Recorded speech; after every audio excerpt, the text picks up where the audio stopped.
लल्लन नाम का एक लालची ग्वाला अपनी पत्नी रमा के साथ रहता था। लल्लन के पास गौरी नाम की एक गाय थी। एक दिन लल्लन दूध निकाल रहा होता है, लेकिन गाय का दूध नहीं निकलता है। ये देखकर रमा बोलती है, तुम्हें कितनी बार कहा है इस मनहूस गाय को बेच दो, ये दूध तो देती नहीं है और कितना चारा खा जाती है। रमा की बात सुनकर लल्लन को भी गुस्सा आ जाता है और वो बोलता है, कह तो तुम सही रही हो रमा, लेकिन इसका इलाज है मेरे पास।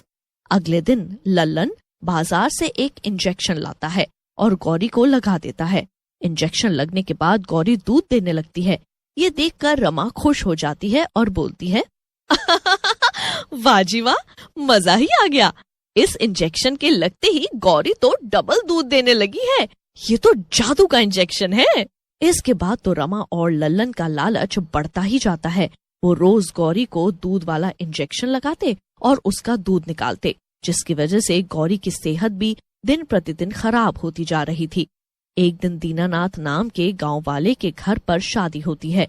वे लल्लन से कहता है, अरे लल्लन भैया, आज शाम को थोड़ा दूध ज्यादा दे देना। घर पर शादी है, चाय कुछ ज्यादा बनेगी आज और कुछ मीठा भी, तो दूध थोड़ा ज्यादा चाहिए होगा। मैंने सोचा जब तुम हो तो कहीं और से क्या दूध खरीदना, बस टाइम पर दे देना।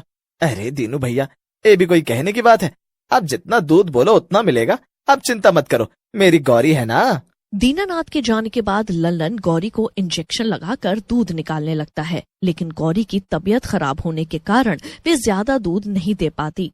ये देख रमा बोलती है, लगाओ इस मनहूस के 2 डंडे, आज कमाई का समय आया है तो नखरे कर रही है। लल्लन रमा के कहने पर गौरी के ऊपर डंडे से वार करता है। डंडे की चोट लगने से गौरी मर जाती है। ये देख रमा और लल्लन घबरा जाते हैं। अरे बाप रे, ये गौरी तो मर गई। तुमने इतनी जोर से क्यों मारा? अरे थोड़ा प्यार से मारते, अगर गांव वालों को पता चला तो हमारा हुक्का पानी बंद हो जाएगा, सरपंच हमें गांव से निकाल देगा। रमा की बात सुनकर लल्लन को गुस्सा आता है और वो रमा को डांटते हुए कहता है, मनहूस औरत, तेरे कहने पर ही तो इसको मारा था मैंने। तू ही सारे फसाद की जड़ है। तूने ही मेरे मन में लालच भरा, अब ये मर गई है तो मुझे दोष दे रही है। रुक, मैं कुछ करता हूँ। फिर लल्लन पड़ोस के गांव से अपने कुछ खास लोगों को बुलाकर लाता है और गौरी की लाश को जंगल के अंदर फेंक आता है। लाश को फेंक कर लल्लन अपनी पत्नी रमा के पास आ जाता है। वहाँ दीनानाथ गुस्से में खड़ा होता है। लल्लन, कितना लालची है तू, दूध में पानी मिलाता है, मैं आज तेरी टांग तोड़ दूंगा। नहीं नहीं भैया, आप कैसी बात कर रहे हैं? मेरे जैसा शुद्ध दूध तो कोई भी नहीं देता आसपास के सारे गांव में। ये सुनकर रमा बोलती है, अरे आगे कुछ नहीं बोलो, इन्होंने मुझे देख लिया है दूध में पानी मिलाते हुए। अपनी पोल खुलते देख लल्लन दीनानाथ से माफी मांग लेता है। दीनानाथ वहाँ से चला जाता है। इस घटना को काफी दिन बीत जाते हैं। एक रात लल्लन अपने बेटे राजू के साथ मेला देखकर जंगल से आ रहा होता है। तभी उसे गाय के रंभाने की आवाज आती है। पापा देखो, कोई गाय रंभा रही है, चलो चलकर देखते हैं। अरे बेटा, होगी कोई जंगली गाय, अब ये भी कोई देखने की बात है? चलो जल्दी से घर चलते हैं, यहाँ रात में खूंखार जंगली जानवर भी घूमते हैं। लल्लन राजू को समझा बुझाकर घर की ओर चला जाता है। अगले दिन लल्लन एक नई गाय लेकर आता है। गाय बहुत ही दुधारू होती है और वे खूब सारा दूध देती है। ये देखकर लालची रमा खुश हो जाती है। वाह मेरे राजा, क्या मस्त गाय लेकर आए हो, इतना सारा दूध दे रही है ये तो। अब हम तो इस दूध को शहर में ले जाकर भी बेच सकेंगे। फिर रमा और लल्लन रोज गाय का दूध निकालते और लल्लन उस दूध को ले जाकर शहर में बेच देता। कई दिनों तक ये सिलसिला चलता रहता है। एक शाम लल्लन को शहर से लौटने में देर हो जाती है। आज तो काफी देर हो गई है, ये शहर में इतना ट्रैफिक रहता है, पता नहीं शहरी लोग यहाँ कैसे रह पाते हैं। रास्ते में वही घना जंगल आता है जहाँ लल्लन ने गौरी गाय को मारने के बाद दफनाया हुआ होता है। लल्लन बीच जंगल में जैसे ही पहुँचता है, गाय की जोर जोर से रंभाने की आवाज सुनाई देती है। ये गाय की आवाजें ऐसे क्यों आ रही हैं? कहीं कोई चुड़ैल तो नहीं है यहाँ? इससे पहले कोई मुझे पकड़े, मुझे यहाँ से भाग। लल्लन वहाँ से भागने लगता है, लेकिन उसका पैर फिसल जाता है और वे गिर जाता है। लल्लन जमीन पर गिरा हुआ होता है। तभी उसकी नजर एक काली परछाई पर पड़ती है। वो परछाई एक गाय की होती है। परछाई को देखकर लल्लन घबरा जाता है। नहीं नहीं, ऐसा नहीं हो सकता, ये परछाई तो गौरी गाय की है। लल्लन, लेकिन वो कैसे आ सकती है? उसे तो मैंने मार दिया था। ललन उठने की कोशिश करता है, लेकिन वो परछाई ललन के पास आती है और उसे जोर से तुलत्ती मारती है। तुलत्ती खाते ही ललन बेहोश हो जाता है और जब उसे होश आता है वे अपने घर में होता है और दीनानाथ उसके पास खड़ा होता है। अरे ललन, क्या हुआ? तुम जंगल में बेहोश क्यों हो गए? ये तो अच्छा हुआ मैं वहां से गुजर रहा था, नहीं तो तुम्हें कोई जंगली जानवर खा जाता और आज तुम नर्कवासी हो गए होते। क्या बोल रहे हो यार? अरे मुझे कमजोरी से चक्कर आ गए थे दीनानाथ भाई, लेकिन आगे से मैं अपना ध्यान रखूंगा। तुम्हारा शुक्रिया। फिर दीनानाथ वहां से चला जाता है। उसके बाद ललन रमा को रात में बताता है, जिसे सुनकर रमा हंसने लगती है और बोलती है ये तुम्हारी गलतफहमी होगी कोई। भला कहीं गाय की आत्मा आती है और कुछ ज्यादा ही डरे हुए हो तुम। तुम्हें आराम की जरूरत है, अब सो जाओ। ऐसा कहकर रमा वहां से चली जाती है। एक दिन एक सफेद गाय उनके तबेले में आती है और खड़ी हो जाती है। गाय काफी तंदुरुस्त और सुंदर लग रही थी।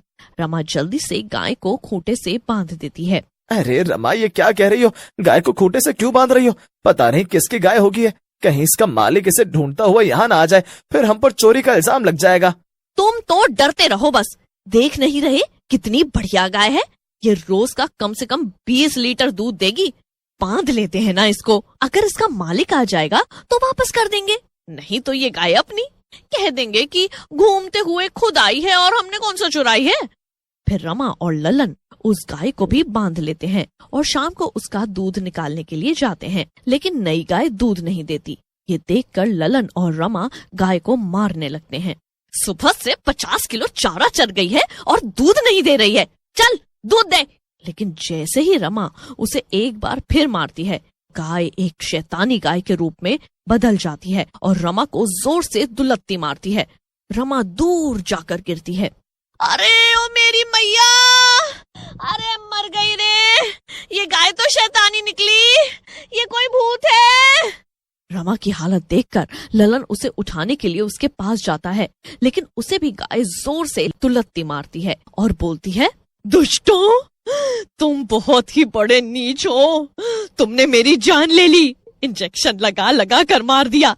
मैं तुम दोनों को नहीं छोड़ूंगी। मैं अभी तो जा रही हूँ, लेकिन मैं कल फिर आऊंगी तुम दोनों को सबक सिखाने।